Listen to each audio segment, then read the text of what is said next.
She is Pamela Hughes, mindset and life coach, in for Chris Merrill today. I am Joe Huizenga, and shout out to our friends in Goodyear. We appreciate you listening in Goodyear. Talking right now about why Americans feel the need to limit their political news. Right before we checked in with Becky Lynn, Pamela, we were talking about fake news or trying to sort out. It's this big problem that I feel like it's a newer phenomenon. When did Trump come out with the fake news? Was that back in 2016 when he first fake news? 2015. It would be 2015 as he was, running for election. And there's this gentleman out there named Richard, who is a director of research for USA Facts, and he says there's a glut of information, and people are having a hard time figuring out what is true and what's not true these days. And you feel like that's a big reason why Americans feel that they have to limit their consumption of political news, just because they can't even figure out, hey, is that true? Is that not? And then the fact checking? Well, I mean, it's whiplash, right? You hear one side say one thing, you hear another side say another. And for those who are trying to be informed, and for so many who are in the middle, they don't necessarily subscribe to one ideology or another, and they want to be informed. They're like, well, is that true? Is that not true? Because this person is saying that, but then this person is saying this, and you get that whiplash. And then what I see happening is it's being called media fatigue, but really when you boil it down, it seems more like decision fatigue. What do you mean by decision fatigue? You're constantly having to make decisions about what is true and what isn't true. What do you believe? What don't you believe? Who you believe? Who don't you believe? And that's exhausting. Yeah, I feel like the whole thing is exhausting. And to me, like I told you, the two political parties have really found success by beating up each other, dumping on each other, and casting each other as worse than the other side, as opposed to being optimistic and laying out their visions for the future. And what we're left with is this dark, heavy, downright depressing media atmosphere and just political view. But both sides do it because they realize that it's what helps them win. It's what works. If they sit there and say, oh, it's going to just be beautiful and everything's going to be perfect, and it's kind of like being the eighth grader running for class president, and you can promise, but they've found that actually dumping on the other side works even better than telling you what they're going to do. And because it wins, they just keep doing it. The other part of that, I believe, Joe, is that you got to look at what gets attention. In today's consumption society, it's very social media, TikTok. It's social media, right? And when you look at how long people are watching videos, it is micro content. So it is the soundbite that, the Haitians are eating dogs or whatever. I was just going to say, the cats and the dogs. That's what grabs attention. And that's what people can consume easily, and that's what gets in front. It's not here is my 5-point plan to fix the border. Yeah. Right, exactly. You just snooze off to that. So it's partially our fault. It's partially our fault because when you look at what drives traffic, where you get the clicks, where you get the attention, it is from those sound bites that are outlandish and that are attacking. Yep. In this AP NORC poll, about 6 in 10 men said that they follow news about elections and politics at least very closely, compared to about half of women. For all types of news, not just politics, women are more likely than men to report the need to limit their media consumption. Why is this affecting ladies more than it is guys? I think ladies are smarter and they're checking out a little more from this. They don't feel the need to engage as much.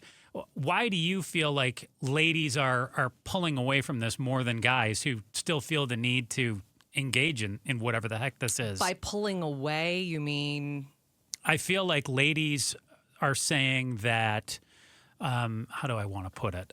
So 6 in 10 men said that they follow news about elections and politics at least very closely. Yeah. So I would say ladies sit there and while they're still voting, they're able to say, I don't need to be following this as closely. Yeah, but they're more likely to feel the need to limit, which... But I think that's healthy.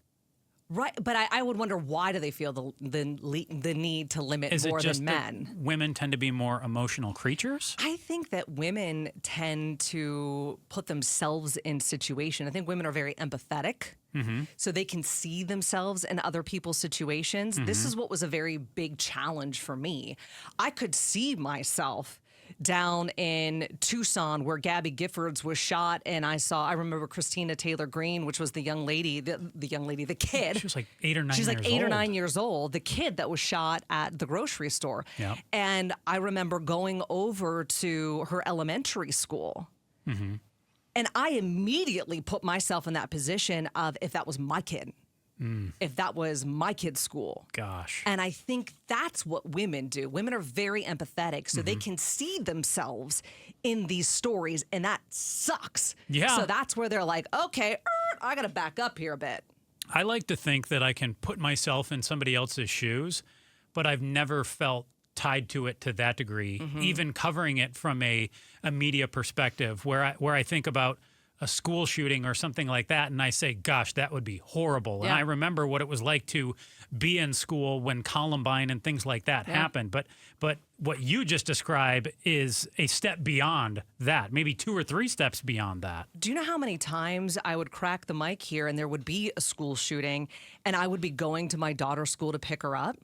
And my heart would just race, because I would start looking at the perimeter of the school and how tall are the fences and what's the security like. So I think that's part of it, because in that statistic that you're talking about there, that, women, about half of them watch the news closely, but for all types of news, we're not just talking about politics. Yep. All types of news, women are more likely than men to report the need to limit that media consumption. Yeah. And I think that's why. So we've only got a minute or so here before we need to get to the break. But in the simplest terms, how did you break yourself of that cycle? Because I have to imagine that would feel debilitating to live your life that way every single day. You're driving to your daughter's school and you've just covered a school shooting. Yep. How did you separate, just for yourself, how did you pull out of that cycle? And that's been a part of my last 4-year journey, and thank you for asking that. But it's really recognizing what I can control and what I can't control. I cannot control what other people do. I cannot control the security measures at my daughter's school. I can control my emotions and my thoughts. So when my mind starts to go there, because it does, I'm human, I then have to pull it back and go, what are the facts here? And recognize I'm the one creating the story around it, a story that's not true. And is it fair to also say you can't control what the CNNs and the Foxes are talking about? That's all outside of me. I can't control that. But you can control when you're going to engage, when you're going to watch, when you're going to listen. And I've told listeners before, too, if they're just swearing at me and getting so upset, I let them know, hey, I love that you listen, but I don't love to be sworn at. I'm giving you permission to change the channel. Yeah. Do you get sworn at a lot? Oh, yeah.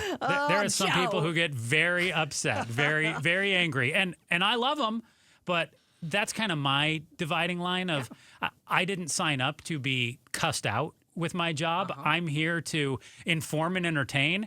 And if what I'm saying makes you so upset that you feel the need to cuss me out, I'm going to let you know, hey, you've got one more chance before I'm respectfully going to hang up the phone, because that's not what I've signed up for either. Well, it's perfectly rational for you to feel fatigued by all of the political screaming and yelling. Thanks for watching The Chris and Joe Show. Click to see more from Chris and Joe, and tap the button in the middle to subscribe to KTAR News.